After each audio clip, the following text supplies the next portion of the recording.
So what does it mean to claim that a being like God does not exist? Because when you listen to religious apologists, they'll often have you believe that the only way to justify such a proposition is by scouring every last nook and cranny of physical reality itself, only to turn up empty. Of course, that's not what it means at all, and everyone knows it, because proving a negative in this sense is a philosophically impossible feat. But if that's truly the case, then how do we claim that anything at all doesn't exist? What is the epistemic basis by which we can reject the existence of things like Bigfoot, unicorns, and Yahweh? Imagine that you're out shopping for a new car when the dealer presents you with a next-generation performance vehicle. The car certainly looks snazzy enough, but the features are amazing. Not only does this car actually fly, he says, but it powers itself on garbage and even travels through time. It's the coolest thing you've ever heard in your life, so naturally, you take the dealer completely at his word and write him a check, right? No, you're skeptical. Nothing like this exists in your experience, and as far as you know, nothing ever could. So you demand some form of justification for why you should fork over perfectly good money for this product. It's certainly a reasonable request, but for some reason the dealer almost seems insulted by it. After all, he just knows in his heart that this car can fly, and he even brings out the rest of his staff to personally testify on his behalf. Are you convinced now? What if he tells you that the car only flies and travels through time as long as you believe it does? And if it still doesn't fly or run on garbage, then you just aren't believing hard enough and need to keep building your faith until it does. Are you convinced now? What if he threatens you with legal action, criminal incarceration, and torture unless you buy this car? Are you convinced now? What if the dealer drags out a chalkboard and explains the fundamental principles of cold fusion, followed by a primer on temporal physics? As far as you can follow, the logic appears to be completely sound and the mathematics is simple and elegant. Are you convinced now? Finally, what if he just sits you down in the damn thing and takes you for a test drive? Then, fueled by nothing but trash from the nearest dumpster, you really do take off, fly over the city, and even stop for a detour in the late Jurassic to take pictures of dinosaurs. Are you convinced now? I know I would be. This simple story illustrates a scientific principle called the null hypothesis, because it's one thing to merely claim that a car can fly, yet another thing entirely to physically demonstrate it. Remember that synthetic propositions follow a specific set of rules, chief among which is the ability to predict events with a measurable impact in our sensory experience. So when some guy tries to tell you that his car can fly, then sooner or later you should be able to hop into his car and actually experience flight. And if you can't, then his claim is justifiably false. But notice how there's an intrinsic epistemic disparity between the positive claim and its null, because the claim that a car can fly carries with it a series of predictions about our actions and their ultimate consequences in our sense experiences. But the claim that a car cannot fly carries no predictions at all, other than the continuing absence of any particular manifestations. The physical expectations of the null hypothesis are therefore immediately satisfied by default without even lifting a finger. That's why the burden of proof always lies with the person making the positive claim and never with the person who rejects it. It's important to realize that this is more than just some passing philosophical nuance, but a very real, practical principle that governs all of our daily lives. It's the reason why suspects in a criminal court of law are always legally innocent until proven guilty. It's the reason the United States has yet to invade Canada in a preemptive strike against their secret radioactive doomsday machine. It's the reason why nobody has ever attempted to appease the flying space monkeys from planet Neptune. Absence of evidence really is evidence of absence, and anything claimed without justification may be immediately rejected without argument. So unless Christians learn to back up this God thingy of theirs in the form of a predictable sensory manifestation, then any arguments they have to offer are already wrong before they even begin. Bear in mind now that all this practically boils down to is the idea that pure unfettered say-so is not necessarily sufficient justification for certain propositions. Yet despite this universal simplicity, many Christians will still fight tooth and nail to shift the burden of proof over God's existence anyway. They'll say things like, there are no good arguments that atheism is true, or maybe they'll demand proof and evidence that atheism is accurate and correct. Some Christians will even go so far as to redefine knowledge itself just so they can specifically rationalize their belief in God without any justification at all.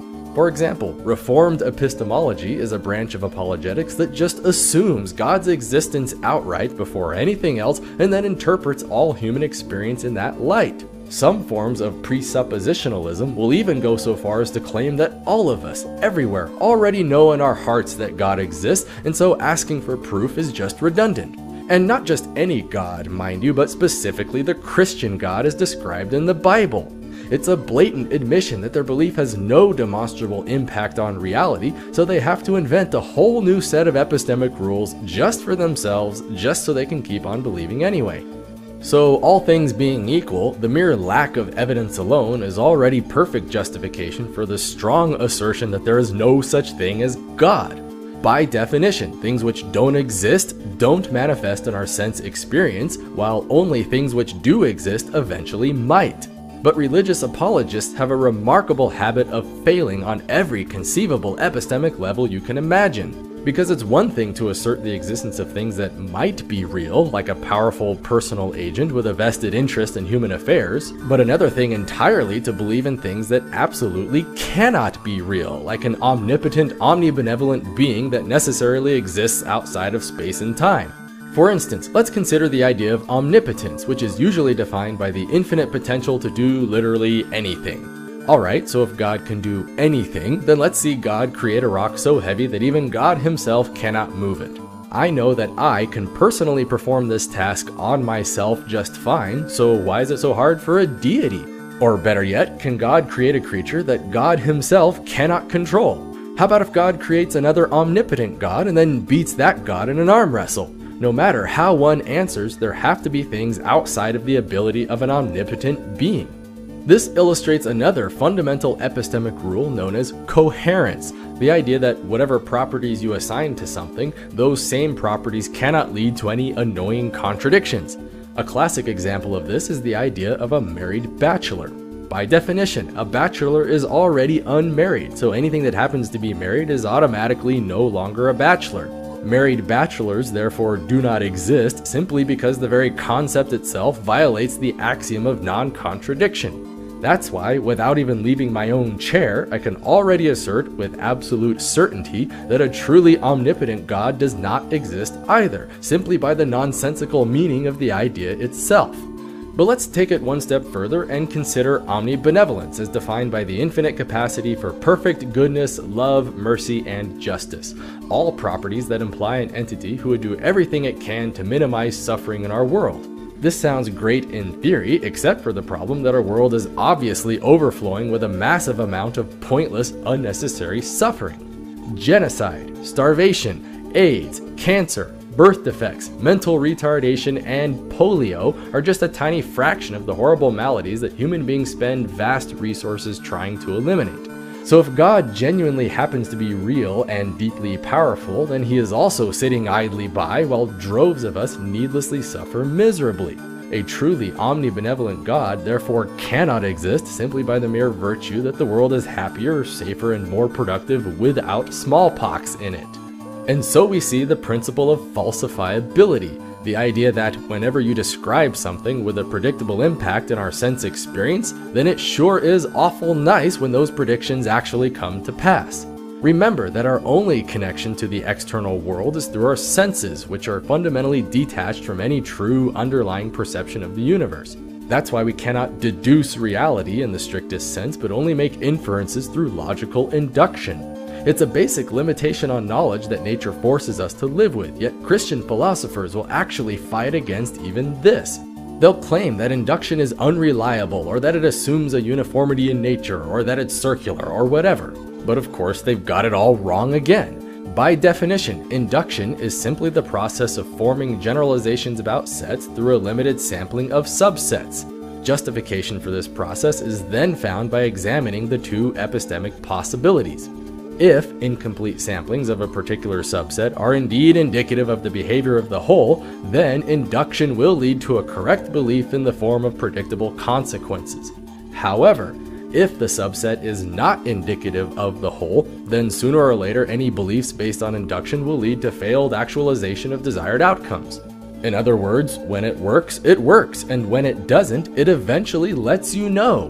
Logical induction, by its very nature, is therefore self-correcting.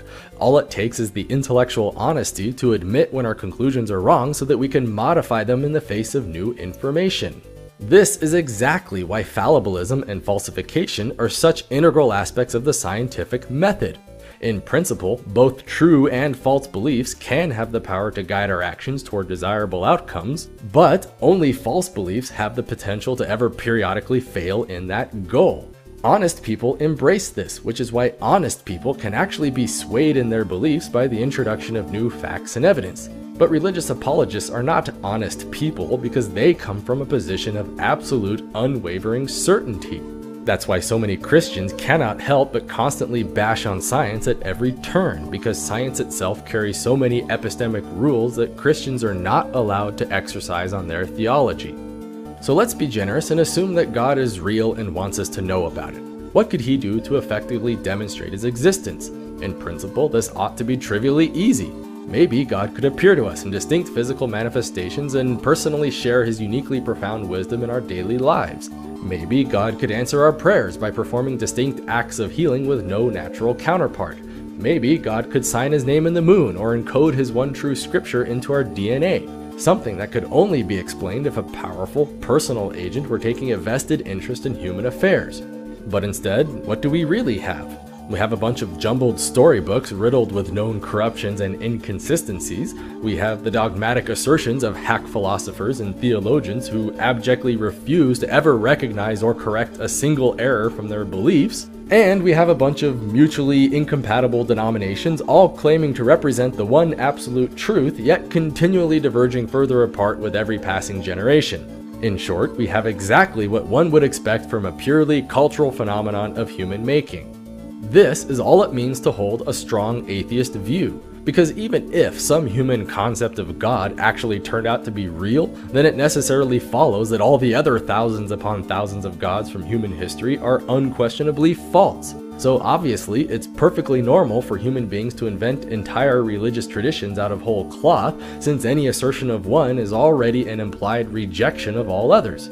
But it's a simple fact of logic that, while they cannot all be true, they certainly can all be false. Consequently, the only meaningful distinction between an atheist and a Christian is that atheists simply go one step further by including Yahweh in that long list of gods that certainly don't exist.